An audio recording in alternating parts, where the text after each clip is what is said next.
Today, we're going to talk about the past tense. In other words, the verb forms used to describe events that have already occurred.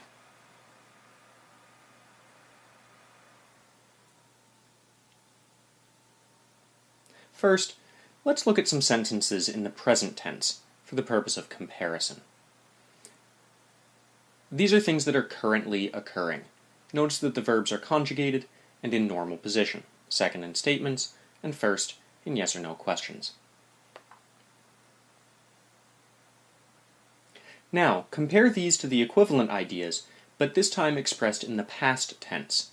These actions have already occurred. Notice that in each sentence, the original verb has been replaced by a conjugated form of haben, and the original verb has both been moved to the end of the sentence and been changed slightly. It now starts with ge and ends with t.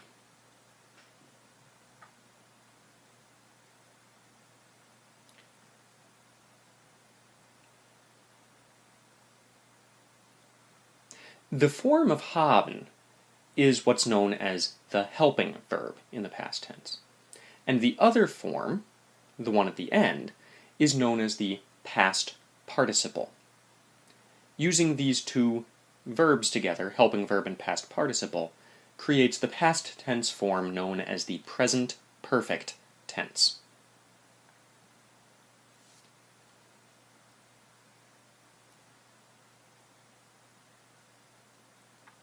Let's talk about how to create this past tense yourself. Step 1 is to conjugate a form of haben for the sentence's subject, and put this form of haben in standard verb position. That takes care of the helping verb. Step 2 is to create a past participle. This is done by adding the letters ge to the beginning of the verb stem, and the letter t to the end of the verb stem.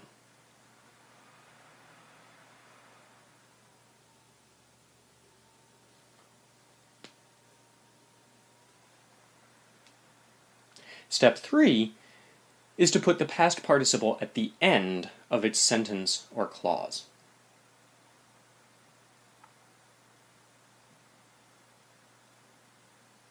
Now, let's go into a little more detail about how to actually create that participle. Let's take the infinitive verb machen.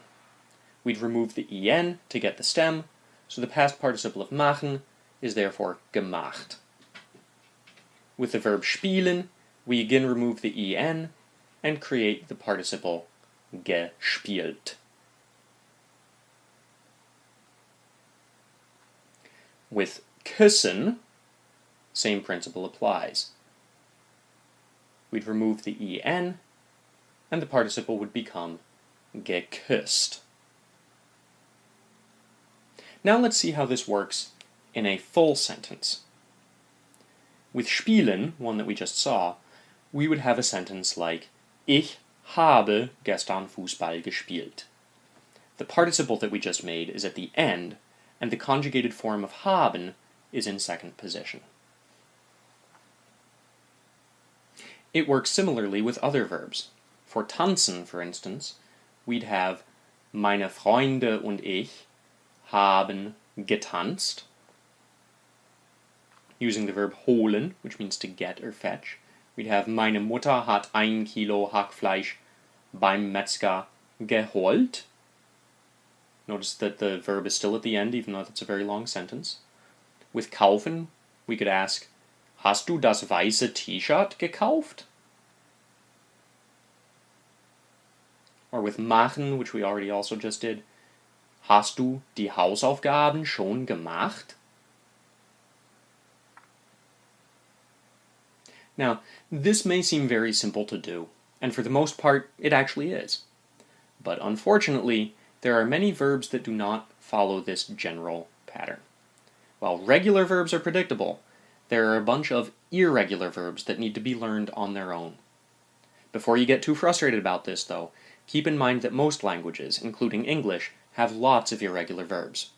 Once you have become very familiar with them, using them will become second nature. The good news about irregular verbs is that you'll still need a conjugated form of haben in standard verb position.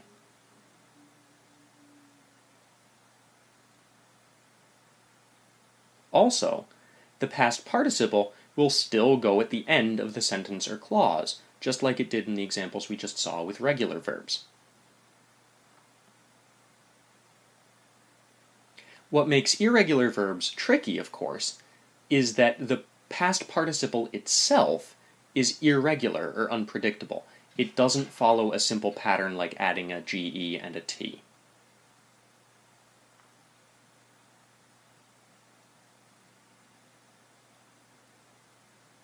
Here are some verbs you will probably have encountered so far, listed with their irregular past participles.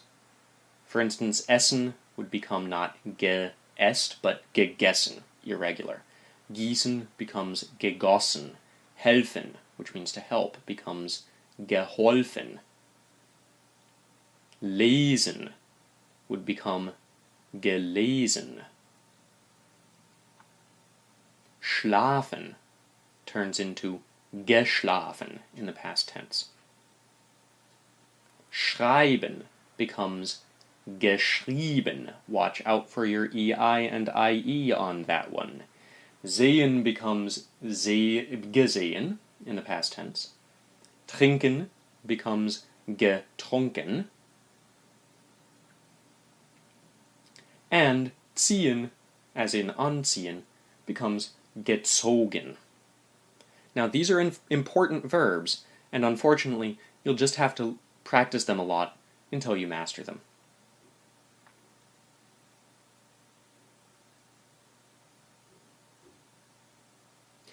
There are some other exceptions or quirks that you should be aware of so you don't learn the past tense wrong the first time.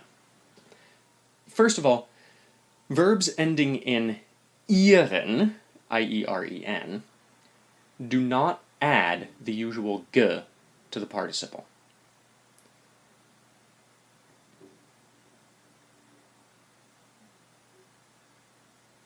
For instance, sortieren just becomes sortiert, not gesortiert.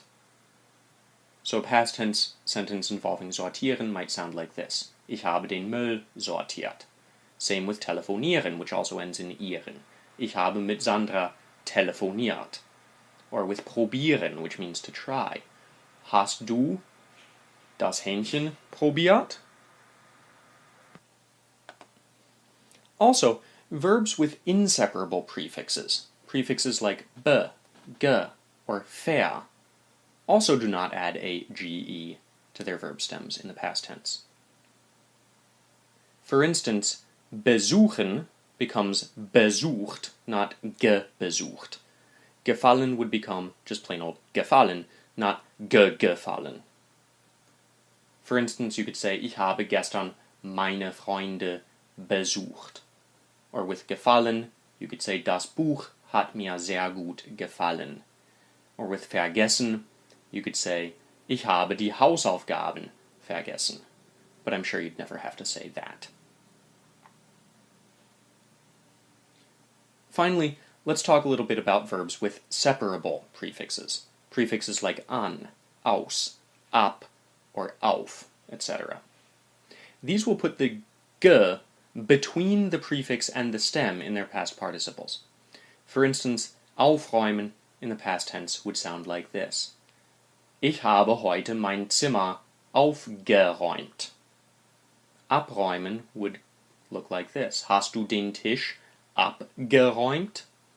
With anziehen, which is irregular, remember, you'd say, Ich habe einen Rock zur Fete angezogen. And with aussehen, which is also irregular and separable, we could say, Der Kuchen hat lecker ausgesehen.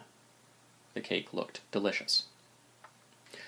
Almost done, but there's one other thing you need to know about the past tense. Every now and then, a verb will not use the helping verb haben in the past tense. Instead, it will use the helping verb sein. This takes some getting used to, because we almost never do this in English, but luckily there is actually a pattern to these. All verbs used with sein have something in common, and that's that they all indicate a change of location or state. Now, you might be thinking that verbs are actions and therefore will always involve some kind of motion. That may be true, but what we're really talking about here are verbs that, by their very nature, get the subject, the verb doer, from point A to point B, or condition A to condition B. For you grammar nerds out there, these are often referred to as intransitive verbs, verbs that can never have direct objects because they can't actually be done to something. Here are some of the verbs that take sein that you might have encountered so far. Fahren doesn't use haben, it uses sein, so you'd say bist du mit der U-Bahn gefahren, not hast du. With gehen, we'd say ich bin gestern ins Kino gegangen, again conjugated form of sein, not a form of haben. With kommen, we'd say letztes Jahr ist Katja mit dem Bus zur Schule gekommen. With laufen, we could say seid ihr im Winter Ski gelaufen? With reiten, which means to ride a horse, we could say something like wir sind schnell geritten. With schwimmen, we could say meine Freunde sind am Wochenende geschwommen. Notice that in each of these examples, the helping verb is not haben, but is instead a conjugated form of sein. This is because these verbs are ways to get from point A to point B: driving, going, riding, running, etc. And these are verbs that all inherently involve a change of location. Also, notice that the participles of these tend to be irregular. This means you'll need to practice these verbs a little more because they have both irregular participles and the helping verb sein.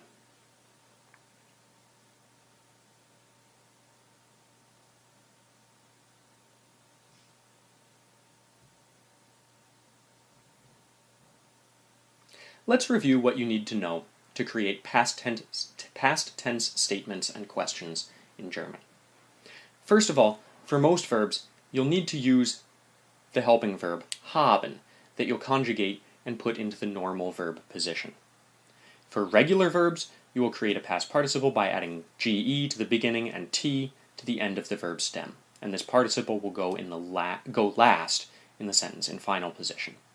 For an irregular verb, you'll have to just learn the participle because it doesn't follow the same pattern as the other regular verbs. Now, some verbs, ones that involve changing place or condition, will use the helping verb sein instead of haben. These also tend to be irregular verbs, so their participles will need to be memorized as well. Finally, there are some kinds of verbs that don't add g to the participle, verbs that end in ieren, or verbs with inseparable prefixes. And finally, separable verbs will put the ge between the prefix and the verb stem.